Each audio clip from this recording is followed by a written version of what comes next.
When you know what you want for the future, you need the present to line up with your goals. UCF Online offers more than 100 fully online programs in healthcare, engineering, criminal justice, and more, so you can get to your future and beyond.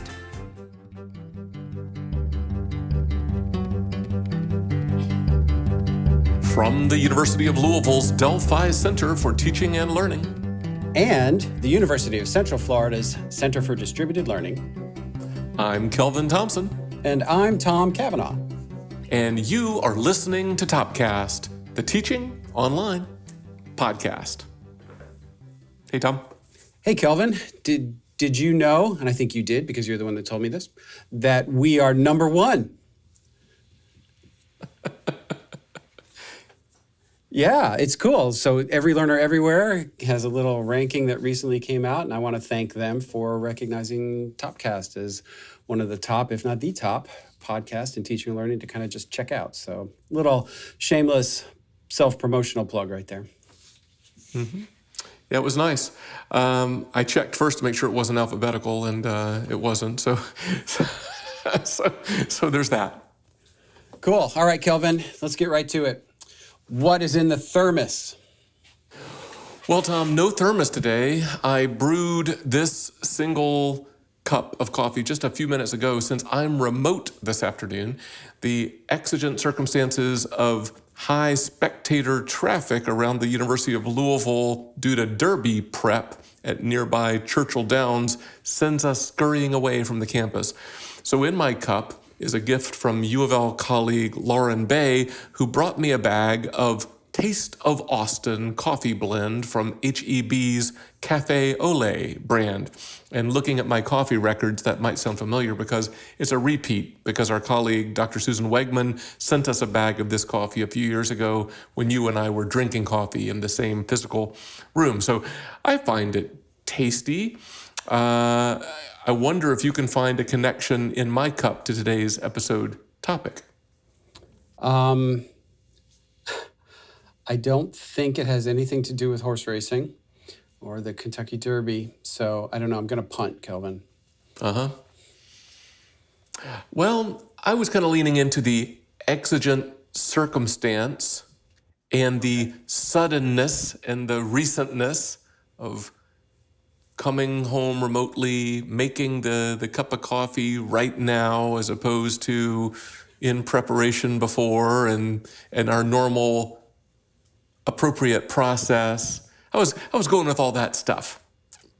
Gotcha. All right. That makes sense now. I get it. Because we are talking about some emerging, rapidly changing, exigent circumstance kinds of things today. Yes. And to that point, Tom, you recently interviewed Jarret Cummings, who serves as Senior Advisor for Policy and Government Relations at EDUCAUSE. And you tapped Jarret's expertise in discussing, as you say, a timely topic, which is the early 2023 guidance still developing as we record this episode from the U.S. Department of Education related to third-party services, or for the enlightened, TPS, if you prefer. Anything you want to say about the interview before we cut to it? Maybe I'll just add a couple more acronyms just in case. So TPS, third-party servicers. There's also DCL, which is Dear Colleague Letter. There's OPM, which is online program management companies. There's like 2U, which is a company that is an OPM. I don't know. There's probably others, but if you hear us kind of lapse into jargon, that's what some of those mean. All right. Well, through the modern technological marvel that is podcast time travel, here is your interview with Jarret Cummings. Well, Jarret, thank you so much for being on Topcast. Oh, thanks for having me. I really appreciate it. Sure. So as we were setting up this interview, we did have some sort of late-breaking news about the whole Dear Colleague saga. And before we kind of give some of the history, I wonder if you can kind of just recap, like, basically what happened as the time of this recording last week. Absolutely, yes. It was just short of a week ago when the Department of Education surprised everyone and in a blog post. So we're continuing the pattern of not doing things through the regulatory process, but in a blog post, Undersecretary Cavall acknowledged that the department had received over 1,000 comments on its guidance letter. My guess is that the overwhelming majority of those were not supportive of what the department had done. And given the need to review all of those comments, and also in recognition of a point that EDUCAUSE, among many others, raised, which is that given the expansive nature of the guidance and the scope of the institutional contractual relationships with third-party providers, that the institutions would need to go through in order to determine which of those relationships constitute a TPS and which don't. The department suspended the effective date it had given for its guidance of September 1st. It did not replace that effective date. It left that issue to be determined at a later time. And it stated that whenever it did issue a new effective date for its guidance, which it will ostensibly review and revise, that effective date would be at least 6 months from the publication of a new guidance letter. So that takes a lot of the immediate pressure off of institutions, which otherwise would be scrambling pretty hard to try to figure out all of the various ways this TPS guidance would affect them. It also, if my memory serves from reading that blog post, it kind of defines what's not included in some areas, like study abroad or some of the other areas where I know there were a lot of comments, correct? Exactly. And in fact, what really sets up that part of the discussion is that the blog post makes clear that whenever new guidance around third-party servicers is issued, that it will not include the ban on foreign-owned or located providers serving as TPSs. So one of the main problems with the guidance letter that was originally issued back in mid-February is that you take a very broad, almost undefined set of activities that could make a company that serves colleges and universities in the United States a third-party servicer, and then you combine it with a ban on foreign-owned or located firms serving as third-party servicers, which was pulled from prior guidance that was meant for financial aid servicers. You pull that forward, and all of a sudden, one of the things we talked about is how that would essentially take one of the major learning management system companies serving institutions in the United States out of play. But then for our colleagues at associations for study abroad programs, the recruitment of international students, and so forth, they pointed out, given the unbounded nature of the activities that you've said constitute a TPS, how are we going to hire firms in overseas countries to support our study abroad programs? How are we supposed to handle the recruitment of international students that aren't participating in student financial aid in the United States in the first place, but still are covered by some of these categories? So that was, I think, another significant aspect of that update is acknowledging that one of the opening statements of the original guidance letter is that virtually any aspect of a contractual relationship that might impact the administration of a Title IV program would be considered a TPS. And so that listing of activities that clearly are not considered TPSs by the Department of Education is kind of an acknowledgement that that sweeping opening statement swept up much more than the department ever counted on.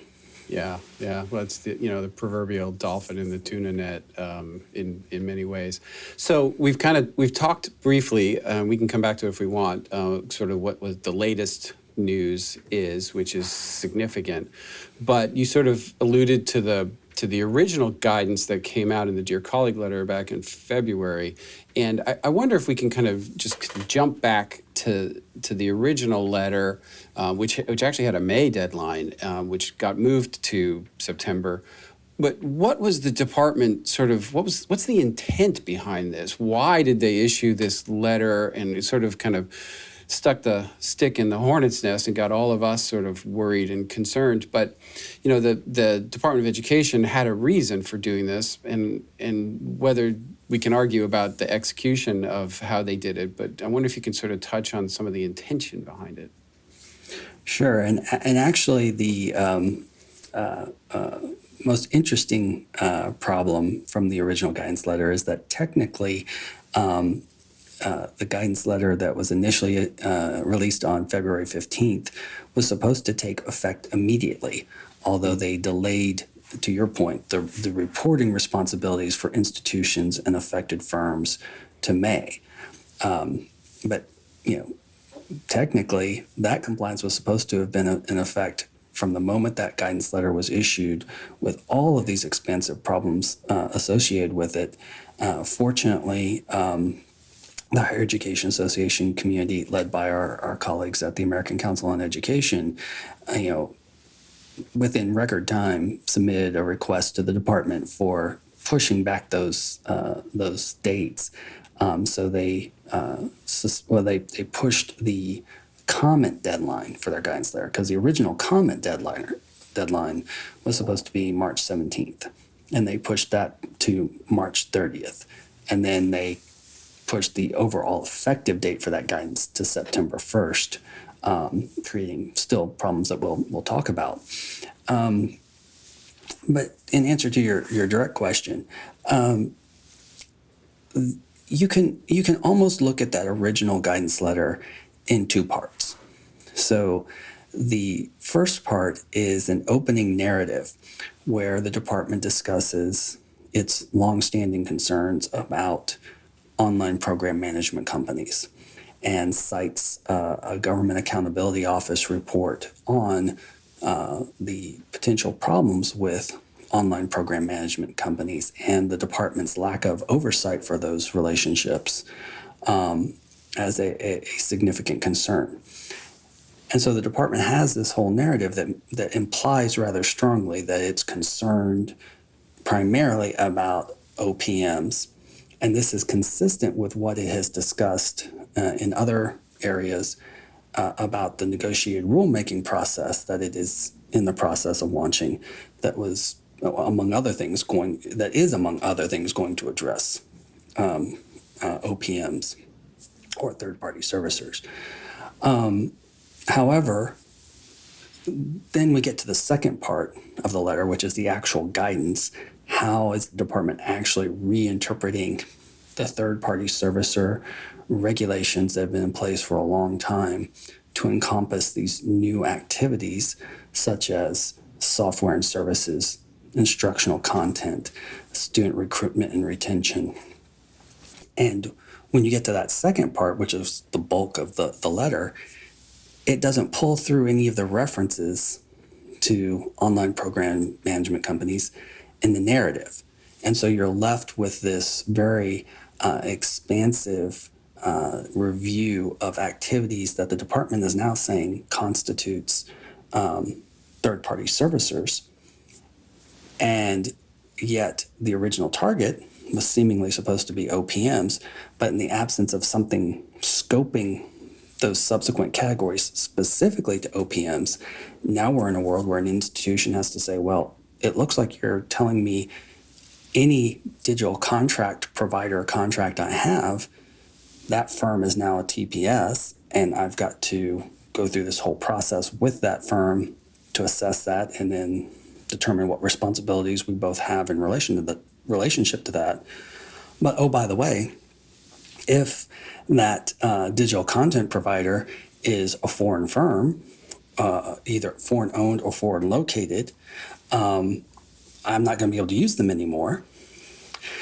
Or if they utilize foreign subcontractors, say we're talking about a digital content provider that is U.S. owned and located, but involves foreign subcontractors in the development, delivery, or support of that digital content, well, now they can't continue to be a third-party servicer to my institution unless they divest themselves of those foreign relationships and find U.S.-based subcontractors.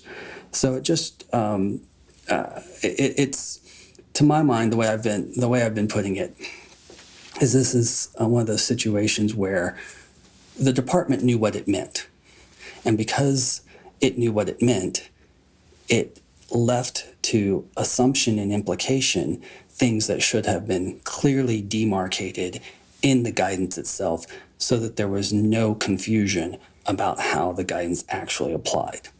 But because they started with Part A, but didn't pull that through to Part B, we have this very amorphous situation, which was creating a lot of confusion and a lot of concern at our institutions. Yeah, thank you. That's helpful a lot. I think not just for me, but for a lot of our listeners, because it does seem to ground on the concerns about OPMs. And there is, for those who don't work with OPMs, or even maybe those who do, there's some guidance around, you can't pay a commission on bringing in students to an institution. And you say, but isn't that what rev share is with tuition? But there's kind of a loophole, if you will, around that with OPMs, where they if they provide other value-added services, that they aren't necessarily as bound to some of those kind of pay-for-play, anti-fraud kind of provisions. And it seems like the Dear Colleague letter was getting at some of that as well, right? I mean, there's been a lot of discussion outside of the Dear Colleague letter in the Congress about that. I know several senators have sort of asked for some information about OPMs, but are these two things sort of tied together? Yes, I mean that the department under the Biden administration has been very clear for quite a while now that it is concerned about what's known as the bundled services exception that stems from some guidance that was issued in 2011, which basically allows for these revenue share agreements as part of the overall package of services that a company may provide to an institution to support its educational programs, or in the area that we're most concerned about, its online learning programs. And so there's been this ongoing debate, as you say, regarding whether or not revenue share agreements essentially constitute incentive compensation, which has long been banned under federal student aid regulations, and whether or not, as a result, there are incentives for OPMs to essentially hijack the educational programs of their partner institutions to recruit students to these programs that perhaps cannot benefit from them, or perhaps are not qualified, or where they may be trying to recruit them to programs that are not of sufficient quality for the students to actually take whatever learning they achieve and apply it in the marketplace. So there's an ongoing debate about that set of issues. And so with the guidance letter, it seems that the department wanted to use very expansive definitions of relevant activities that would be part of a bundled services agreement, to make sure that it captured every possible online program management company, and therefore it could start to understand the range of relationships that might fall under that category, and get more information and better understanding of how those activities relate to revenue share agreements. And again, as a result, by not, as I say, pulling through the guidance the focus and the definition around online program management companies, you're left with this very expansive set of activity definitions that take companies that otherwise would never be considered third-party servicers and suddenly makes them so with all of the problems that go along. So if, as an institution where I work, or for others that are members of EDUCAUSE or elsewhere, what advice do you have for us as we kind of, navigate this, continually evolving kind of landscape of the guidance letter and the change in dates and the pause that's been put on it, and how should we be reacting now? Should we be doing anything in preparation for eventual kind of decisions that might be made down the pike? Just curious, kind of how can we best get ourselves organized now? Well, I think it is probably still a good idea for institutions now, without having that September 1st effective date hanging over their heads, to take a look at their third-party provider relationships in the areas identified in the guidance letter, specifically around software, systems, services, and content, to just understand what's there, what the nature of the existing contractual relationships are relative to the guidance as it has been stated, as yet to be revised. We have good indication that's going to be revised, but it hasn't been revised yet. And so I think it's worthwhile to continue that evaluation on a more thoughtful and paced time frame, just to make sure that the institution understands what the range of possible exposure might be if this guidance isn't revised in the way that at least the update implies. So, for example, the update implies that the department is going to take a look at clarifying and narrowing the scope of the activities around instructional content, student retention, software and services, so that what the actual boundaries of the affected relationships are is probably much more closely tied to the OPM issue that the department is concerned about. But until we see that, we can't know that it's going to be sufficiently clarified and narrowed to provide the relief that we think institutions should have on that issue. So it's probably a matter of, out of an abundance of caution, I think an institution should continue to evaluate how the existing guidance affects its current posture, so it'll be in a better position to adapt to whatever the department does in this space.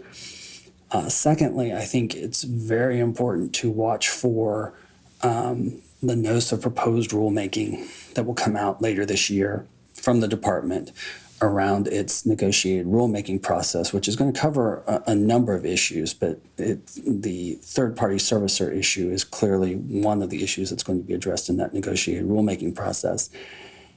And the notice of proposed rulemaking in relation to that issue is going to give us a much better sense of what the department actually cares about and is trying to regulate.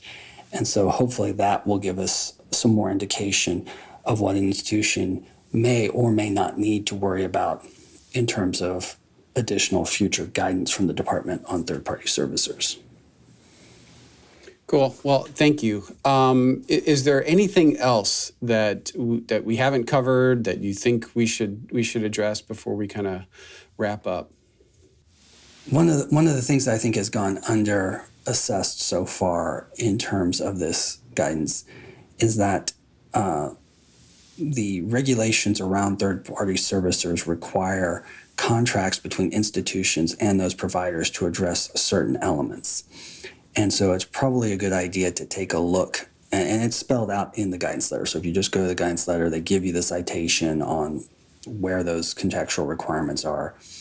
it's probably worthwhile to take a look at that. And again, as you're assessing what relationships the institution has that could conceivably be redefined as a TPS, making sure you're clear on what those TPS contract requirements are, so you can assess, if we had to go back and adjust these contracts to include these requirements, what would that entail?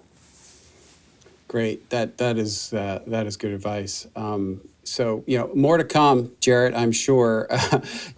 Job security for everybody who's doing policy analysis these days.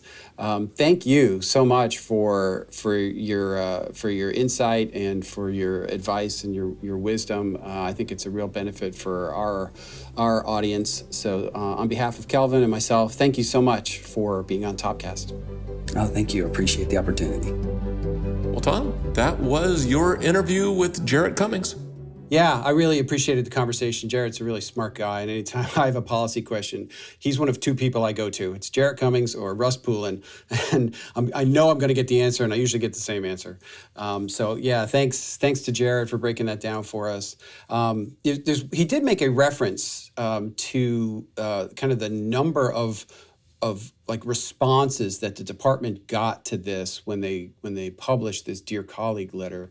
And I want to give a shout out to Phil Hill and Glenda Morgan on the Phil on Ed Tech blog. If you don't read that, that's another one you should be paying attention to, because they've done some really good analyses of this. And they did a bit of a kind of a examination of the total number of comments and the total number of comments that were positive, like in favor of this action by the department. And there were over 1,100, I think, comments. And it was like fewer than 1% of those who commented were in favor of this Dear Colleague letter's actions from the department. So it was really overwhelming, and a lot of people were anxious about it. And the department clearly kind of heard that with the kind of recent response that they've had to kind of just put everything on pause. Yeah. No, I think that's compelling. And I've already told you what my favorite phrase or sentence in the entire interview was. The department knew what it meant. Yeah, that's a good line. Thank you, Jarret. That's almost like that might be a bumper sticker. The department knew what it meant. It's almost like I said what I said, something like that. Yeah, but it was also in the context of, because the department knew what it meant, it assumed that everybody else knew that this is what it meant in this other area where it was not precise and explicit. And therefore, we had no choice but to interpret this like Part 2 guidance in the most broad, like sweeping way that has the biggest impact, because you run the risk of being out of compliance if you didn't. Yeah, the inadvertent negative consequences of ambiguity. Yeah, well, we like to say, it's good to have some comfort with ambiguity, and in this case, no. We could have all used a little clarity. So we've got a bit of a reprieve. That's good, and we can kind of have an opportunity for negotiated rulemaking. The last that I heard was that, and this was said publicly, so I'm not saying anything that's not public. Russ Poulin said this at a conference I attended not that long ago, that WCET is lobbying to put Cheryl on the negotiated rulemaking body. So hopefully that will happen. That's great. They could do worse. Yeah. Anything else you want to say about the interview before we wrap up? I know this was a very full one. I guess we never did acknowledge. We should say that I think you two. I think you referenced the time frame, in the midst of the interview without like a specific date. But I think that was you spoke in mid-April, I want to say, and so we're recording this in early May, and it'll release in mid-May. So who knows what'll happen next? I know, right? It's only been a couple of weeks, and it's really evolving. So as far as like a timeline, I think Jarret did touch on that a little bit. So it's on pause now. There will be some negotiated rulemaking, and then there will be at some point a new Dear Colleague letter or some official regulation or something that comes out, and then it'll be a minimum of 6 months before you have to implement that. So I heard like a 2025 date. It's possible, and who knows, right? If we ended up with a new administration in Washington, then what happens to this? So, just fasten your seatbelts, prepare for this at some point. But right now, it's not imminent. I'd like to say one other thing though, that I've been asked, what do you think is going to happen with this? And I have no crystal ball, but my prediction, I actually heard come out of Russ Poulin's mouth one time. So I thought, okay, he's a smart guy. He's much closer to this than I am. So maybe there's something to it. But given what the department meant originally, which was presumably to kind of put their arms a little tighter around OPM practices and the bundled services exception, and to try to like close the loophole a little bit, if you considered that a loophole. I think that's probably what will be the result at the end of the day, that there will be tighter restrictions on OPMs, and OPMs in the market are going to have to respond accordingly, whether they potentially move from a rev share model to more of a fee for service model. I don't think OPMs are going away, but the way they operate may evolve a little bit based upon what the regulators in Washington, D.C. decide to do. Mm-hmm. Yeah, good comments. Quick plug, if you find that tasty, or if you find it not tasty but nutritious, then we might direct you back to prior policy-related episodes like number 28, Understanding Policy, number 58, Fun with Regulations, and number 112, which was a little time-limited, but is still entertaining. Breaking News, Sarah and More Under Siege. Go get your policy fix. You want to try to wrap us up and put us on the runway there, Tom? Sure. Yeah, if policy is your jam.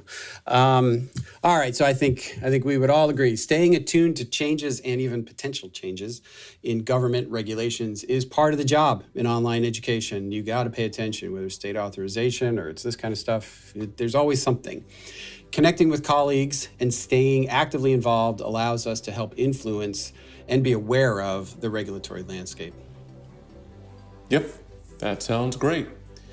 Well, wish we were sharing this cup of coffee in person. Glad to give you the from the distance video window virtual coffee sharing. And until next time for Topcast, I'm Kelvin. And I'm Tom. See ya.